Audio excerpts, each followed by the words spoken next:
This is Wanzo, the writer for News and Then Some More, along with Lillie, the producer. This podcast is brought to you by Brass Gargoyle Productions. Thank you for listening to our show. And now on to the podcast.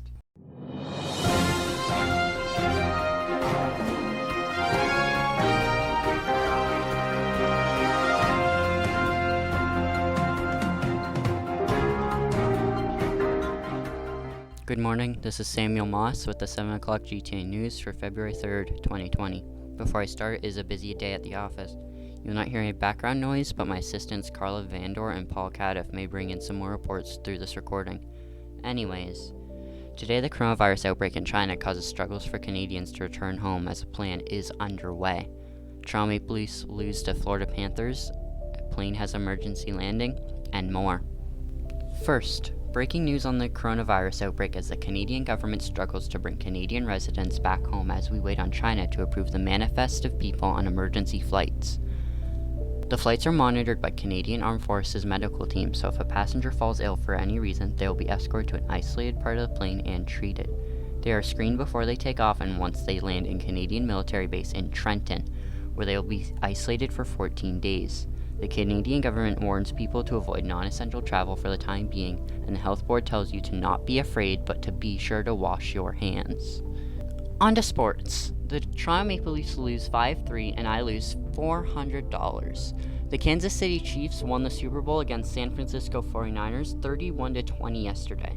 So me and my cat will be eating good tonight, listeners. The Dallas Stars win 5-3 with defenseman Andre Sekera returning from a sickness with surprising speed on the ice, scoring 4 of Dallas's 5 goals, becoming the first defenseman with a hat trick since Buffalo's Rasmus Ristolainen, and the first defenseman with more than 3 goals since Toronto's Ian Turnbull in 1977. Highly unusual for Sekera, but maybe Dallas will move him up in the roster and mail me the $50 I lost from them winning.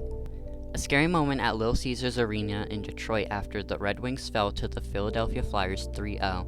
A fan collapsed in the stands following the third period and started convulsing. The fan, 15-year-old Kevin McCormick, was said to have been feeling ill for about a week, according to his mother, but has never had a history of convulsions or seizures. He was admitted to the hospital and was rendered comatose for 7 hours.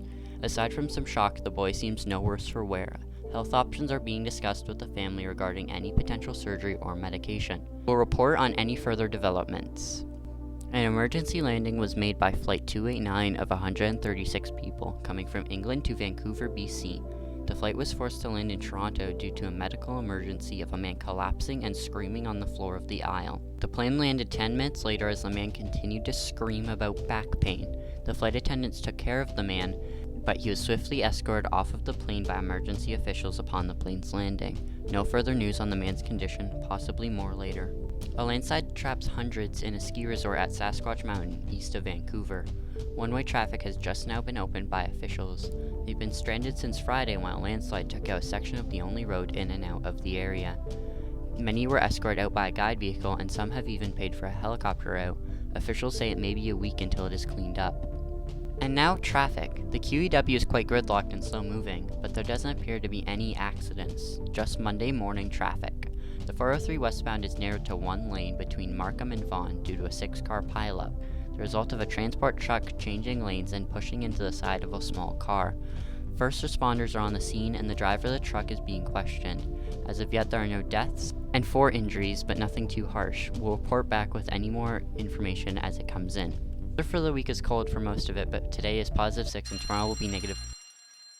Sorry listeners, there seems to be an issue. Paul is usually the one that tells people if there is an evacuation, but he is resting in his office as he just returned from sick leave.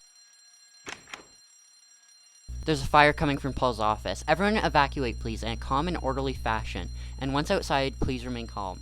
Carla, call 911. Is that Paul? He's on fire. Stop, drop, and roll, Paul. I think I'm fine. It's okay, Samuel. I think. Samuel, I don't know what happened. I was sleeping, then I was on fire. Maybe call an ambulance. People don't combust. That goes against science and laws of physics. What happened to the fire? You have no burn marks for someone that was just on fire. The recording is still going. Hang on.